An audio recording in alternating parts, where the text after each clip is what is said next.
En Colombia, a partir de 1855, para comenzar a construir vías férreas, así como para rodar en los tramos que cada ferrocarril por individual iba avanzando, cada región, según sus necesidades e intereses, demandaba planchones y locomotoras de obras, las cuales se comenzaron a comprar a diferentes fabricantes de Escocia, Inglaterra, Estados Unidos, Alemania y Austria. Se les daba un número frontal que podría repetirse paralelamente en cada departamento, pero se conocían más por sus apodos y nombres de cariño con las que eran llamadas. Entre las más recordadas están la Zapata o la Pichinga, Lulú, la Medellín, la J. Córdoba, la Colombia, la Catatumbo o la Pamplonita.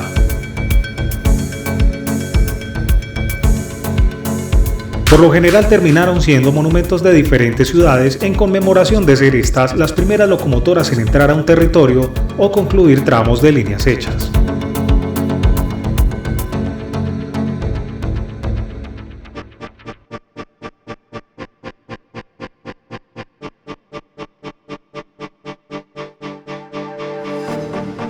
Los modelos y tamaños fueron creciendo y mejorando en el país a finales del siglo XIX. Ya no eran mochas como les decían, por no llevar extensión incorporada de tender o vagón carbonera adicional. En las primeras locomotoras de vapor era común alimentar los fogones de las máquinas con leña, madera seca y troncos. Al igual que con los mismos polines dañados, traviesas con las cuales se construyeron 3.316 kilómetros de vías férreas en el país y para las cuales se talaron también miles de hectáreas de bosque de comino, pino y roble. A partir del año 1900, conducirlas no era un tema solo de experiencia y suspicacia para saber qué hacer. Para entonces entraron nuevas locomotoras de carbón con especialización de función de llaves y especificación medible de todas sus válvulas, como también las locomotoras de 6 y 8 ejes. La forma de jugar y mover constantemente las válvulas de una locomotora era tarea peligrosa. Varias tragedias de explosión súbita de calderas surgieron al atorarse los distintos medidores o al no saber suministrar los niveles y temperaturas del agua. El vapor a presión siempre fue mortal e ir en la cabina un trabajo donde la vida siempre estaba en riesgo. Uno de tantos casos llegó a presentarse en la Dorada Caldas por falta de agua. Las vidas del maquinista y su fogonero se perdieron ante la explosión de la máquina. Sus cuerpos salieron disparados a los laterales de las vías. La presión puede llegar a ser tan peligrosa que en otros casos se apreciaron los restos de locomotoras abiertas y fierros de considerable calibre retorcidos. La fuerza puede ser tal que puede arrojar máquinas de 40 hasta 76 toneladas en el aire.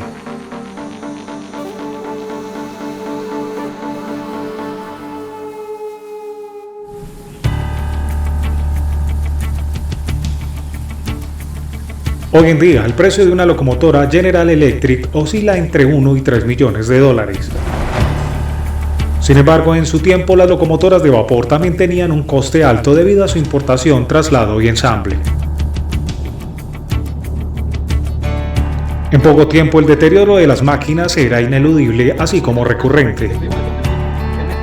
Esta situación llegó a verse como el posible primer síntoma de alerta para una posible desaparición en el tiempo y del levantamiento de rieles que se vería llegar. Esas eran en parte las consecuencias de no terminar aún la construcción del ferrocarril del Pacífico iniciado en 1872, que inicialmente conectaría un puerto mayor y más cercano con Bogotá. De la conexión férrea del Océano Pacífico al centro del país dependería solventar costos para tener mayores presupuestos nacionales con la exportación de cueros, tabaco, cacao y el transporte del café, que era la máxima necesidad interna.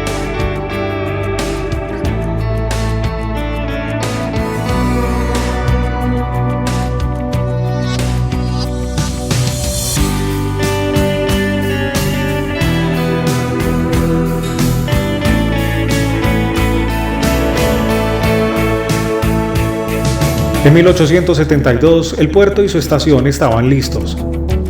Se comenzaría a construir una vía férrea próspera desde el mar. En 1873, la vía se inauguró en sus primeros 50 kilómetros desde el puerto de Buenaventura hasta el municipio de Córdoba Valle y unos 15 kilómetros más allá.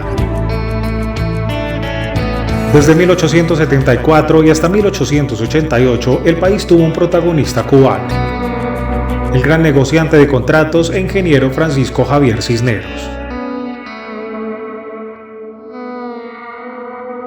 En sus manos y demás socios delegados de trabajos se cargó la responsabilidad de construir en partes las carrileras en el ferrocarril de La Dorada y de Girardot, con grandes intereses económicos en el ferrocarril de Bolívar en Barranquilla. También de poner rieles por 176 kilómetros desde Medellín hasta el río Magdalena en Puerto Berrío. Y por supuesto de construir 138 kilómetros de los 174 del ferrocarril del Pacífico hasta Cali. La línea continúa hasta el Caserío, que en honor al ingeniero Cisneros llevaría su nombre de ahí en adelante.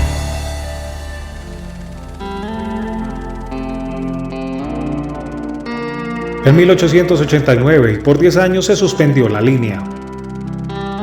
Al retomar labores sería una tarea lenta de hasta 1,5 kilómetros hecho por año. Apenas en 1909 llegaría hasta Dagua, hasta donde entonces fue necesario la construcción de un taller intermedio. En 1912 llegaría a Yumbo y 3 años después a su destino Cali. Aquí culminaría su línea primaria con 15 túneles y 103 puentes. Un año después vía Juanchito y sobre el río Cauca el Gran Cruce Giratorio, una de las grandes novedades de principios de siglo. Ahora se facilitaría todos los ferries de vapor con carga de café por el Cauca que venían desde la Virginia a Puerto Caldas o Cartago hasta el embarque de Puerto Simons en Cali y luego vía Buenaventura en tren.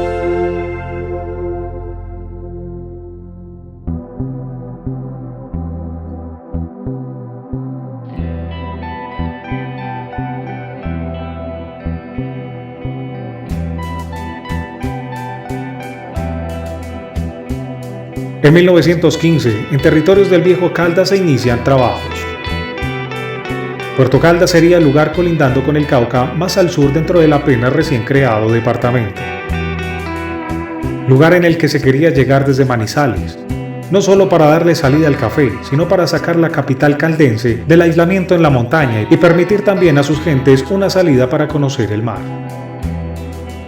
Hasta entonces solo caminos de herradura en mula o caballo.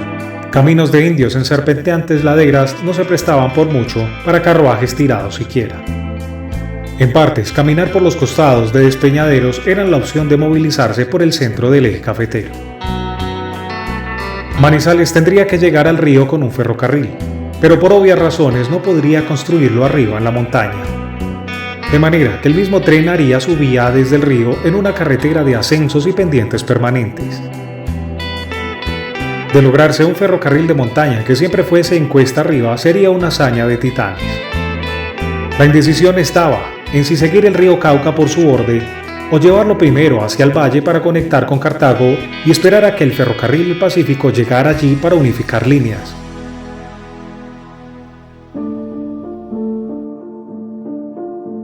De hacerlo con esta segunda opción, tendría entonces por obligatorio al subir de nuevo que pasar por Pereira.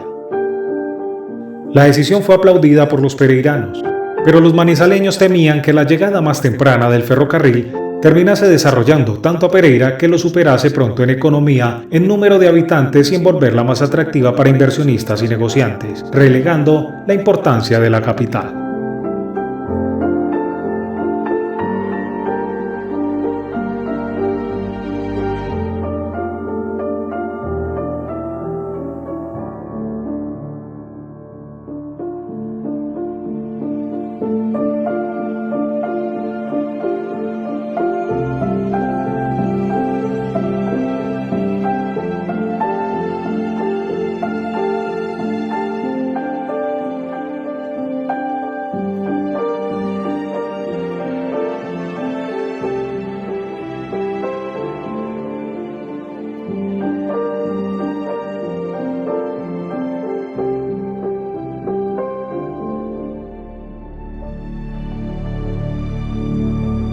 No hubo más espera y se celebraron en 1917 los primeros 10 kilómetros hacia Cartago, como también en 1919 22 kilómetros del primer tramo en subida vía Pereira.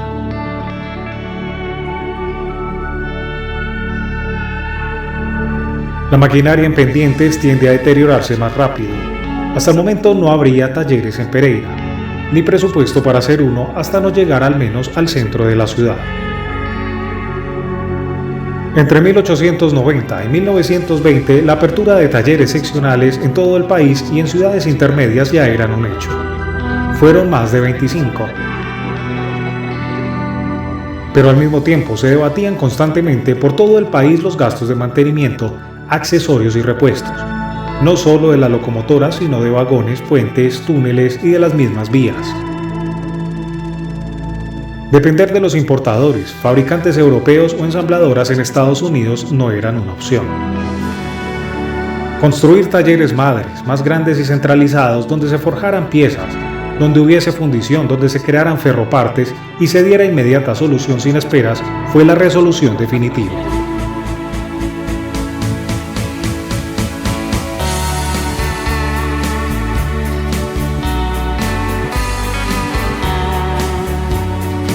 En 1913 se abren en Bogotá los talleres del ferrocarril de la Sabana.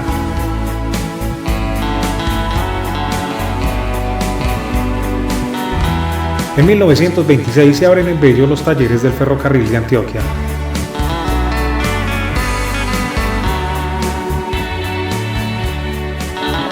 Y en 1934 los talleres en Chipichape, Cali del ferrocarril del Pacífico, por nombrar solo tres.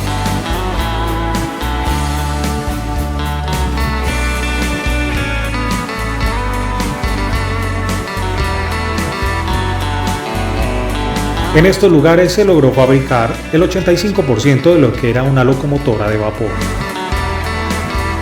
Quizás el país pudo haber tenido locomotoras made in Colombia para vender a naciones vecinas.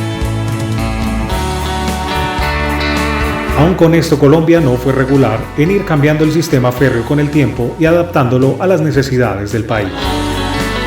Por el contrario, comenzaría un abandono lento pero letal, donde primaría solo el arreglo a destiempo de lo viejo con la intermitente baja inversión para reparar, pero nunca con el tipo de mantenimiento evolutivo y de reingeniería que ofrecería crecimiento y desarrollo. El apagón se daría en medio del obsoleto. En el próximo capítulo, las políticas gubernamentales sin visión, la creación y muerte de los FCN, las causas de la decadencia de los ferrocarriles y la pérdida de los bienes inmuebles y materiales de la nación. What will I do if there's someone there with you?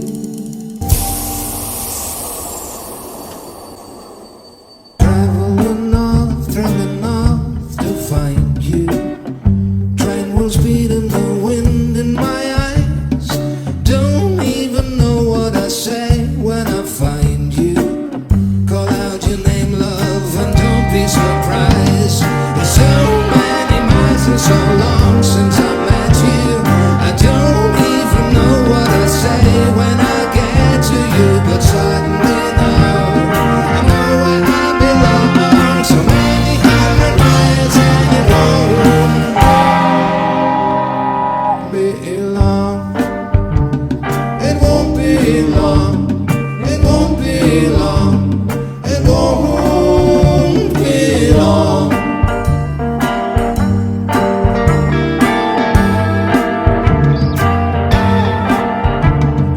Nothing at all in my head to say to you. Only the beat of the train I am on.